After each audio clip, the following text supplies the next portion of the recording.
আবার কাপড় বসতে দেয় না, ভাগ্য বড় তোরে দেখে নাই, দেখে তুলি বুলি করে বেঁচে গেছে, তারপর তোরে দেখে নাই। তোর বাবা তোর মাকে অনেক ভালোবাসে।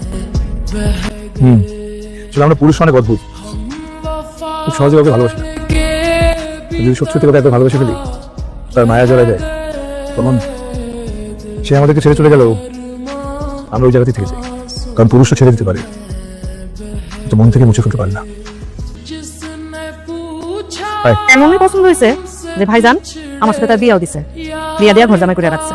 কিন্তু বিয়ার পর ভাইজান জানতে পারলো সে যে এতিম বলে আমাদের বাড়িতে ঢুকছে, এটা আসলে মিথ্যা কথা। তার বাবা মা সবাই আছে। তারপর রাইগা গিয়া ভাইজান তার মাথায় গুলি করল। কারণ ভাইজান সব সহ্য করতে পারে, কিন্তু মিথ্যা বলা সহ্য করতে পারে না। তারপর থেকে এই অবস্থা। কি হয়েছে তোমার?